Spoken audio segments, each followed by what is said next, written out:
Is your environment stealing your energy? So many ways that we can go with this. Bring some insights to how you can gain more energy from your environment and also really recognize how your environment might be draining your energy. Welcome to the Art of Tuning In podcast. I'm Dr. Maria Furlano, and it is great to have you here. So let's dive in. All items have vibration. They all have a frequency, they all resonate something. And all items in our life have an emotional, mental, physical, spiritual connection to us.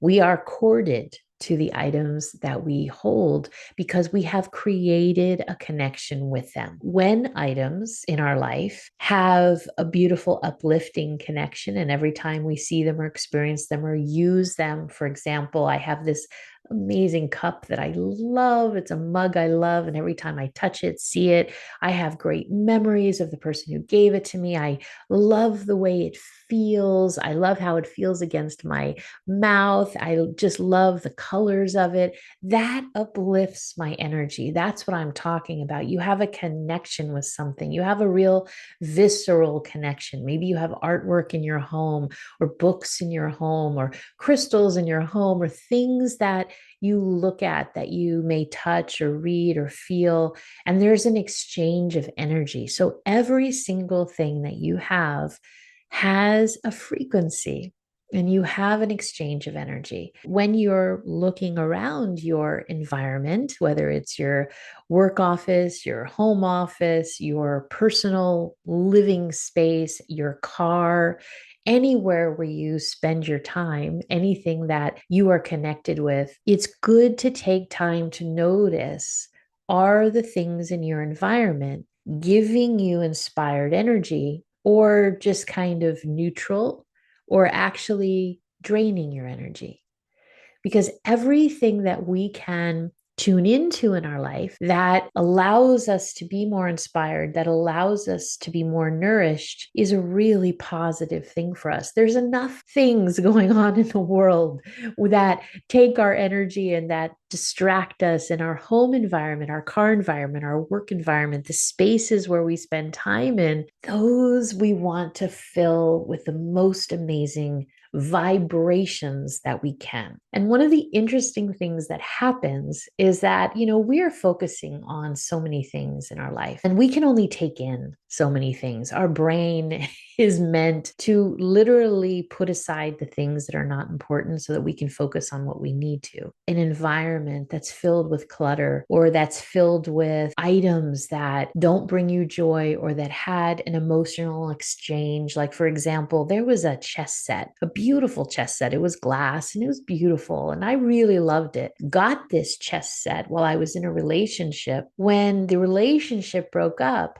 I took the chess set. Oh, you're not going to take this. This is mine. But that vibration stayed with that chess set, and I kept it in the box in the closet for years. I didn't use it. I didn't enjoy it. Every time I saw the box, I kind of thought about the relationship, and I could feel my tension in my body, and then I'd walk away. And then over time, I didn't even notice the box. And so this is what can happen. We can start to block out things in our life that we really don't want to deal with, we don't want to face, but it doesn't mean that the frequency is not still there, that we're still not connected to it, that it's still exchanging energy. It just means that we haven't processed it, we haven't healed it, we haven't dealt with it.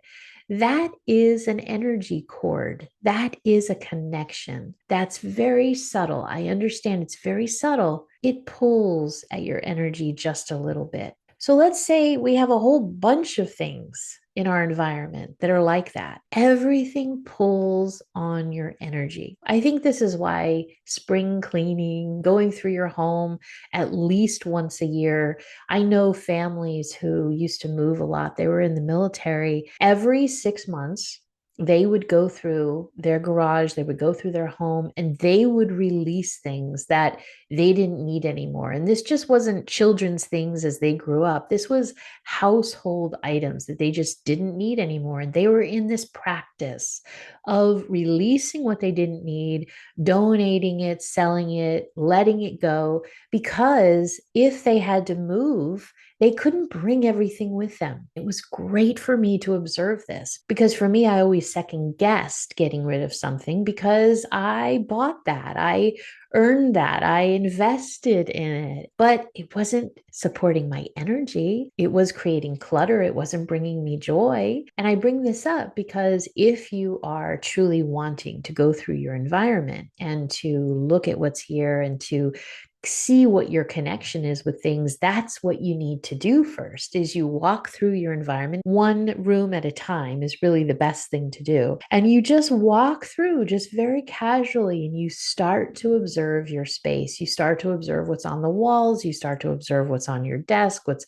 in your drawers, what's in your closet. You just observe, and as you notice what you feel, you absolutely realize whether or not you are connected to an item in an inspiring way, or whether you really don't care about it, or whether it actually has a negative effect and it brings you a memory that isn't that great. When you get used to walking through your environment and really looking and really taking the time, you will begin to notice all of the things that you have been completely ignoring. You will see things that you never saw before or that you haven't seen in years. And it's good to understand from an emotional, mental point of view what you are tuning into, what you're aware of, and what you are not aware of, because that tells you a lot. It tells you a lot about things to release. It also tells you about emotional things maybe you need to revisit, to heal, to let go. It took me a long time to get rid of that chess set. It may sound really funny, but I was very connected to it. When I released it, I cannot tell you what relief I felt in my chest. I just felt like I took the deepest breath. And it was like, how come I couldn't do that like months ago, years ago? Sometimes when you have a physical release of an item, you feel a physical release in your body. And I think that is a really good sign because it shows that you've been connected to something that you don't need. The other thing, draining and stealing your energy in your environment, is, of course, clutter. When we have clutter, and we don't have organization, we become overwhelmed. Mentally, truly, we become overwhelmed because, again, the mind is wanting to organize things so that it can process and move you forward and keep you safe. If there is a mess, if there are things that you have to do and it's just overwhelming, you can tend to become numb. You can tend to become completely blind to what's really there. The problem with that is that then things continue to build and build and get bigger and bigger. So sometimes when you are clearing your environment, you need help. You need a friend. You need maybe to even hire a professional to come in and to look at things with a real open mind, because we can be very attached to things in our life. We can be very attached to memories in our life, very attached to past situations. And sometimes we don't realize how attached we are until we start to slowly move through these things. And that's why someone who has a totally unbiased view can be very helpful at coming in. Sometimes you'll find that you'll clear things very quickly, and sometimes you'll need to start and stop and start and stop to feel safe. But once you get in the habit of letting things go and understanding items have a vibration, they are resonating, that they are giving energy to your space, it becomes easier and easier. And the last thing I just want to mention, if you are someone who uses crystals and you use healing tools and you have beads and chimes and all of these different beautiful things that we may have in a healing setting, those items also take on vibrations. They take on the vibrations of your client or yourself, the group or whatever it is that you are doing, and they need to be cleared. It's very important that you take the time to cleanse these items that you use in healing practices,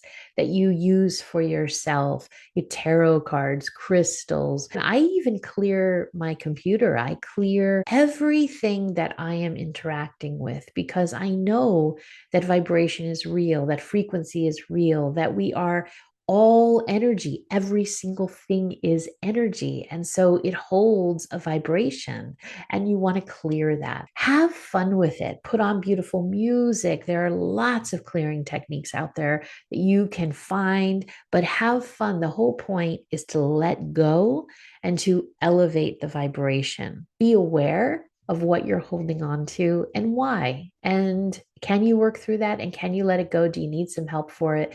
Because once you clear your space, and I mean clear physically, like remove items from your space that do not uplift your energy, remove the clutter, clean your space physically, and clean your space energetically. Once you do that, there is an increase in your physical, mental, emotional well being and tangible energy levels that is undeniable. You absolutely feel different. And I would like to learn from you. How do you feel about items in your space? How do you feel the energy exchanges? Do you notice that you ignore certain things that maybe you don't want to deal with, or that bring your vibration down and you haven't gotten rid of it, but it's still there, but you're ignoring it? Do you notice that in your space? How do you like to clear your space? Have you ever gotten rid of items and cleaned up a space and noticed that your energy levels are higher? I would love to know your thoughts below. Leave a comment. And of course, as usual, if you want to learn more about how to clear yourself physically with medical Qigong, clear your space with medical Qigong, links are below to the programs that I teach. I wish you a beautiful week, and I will see you in the next episode.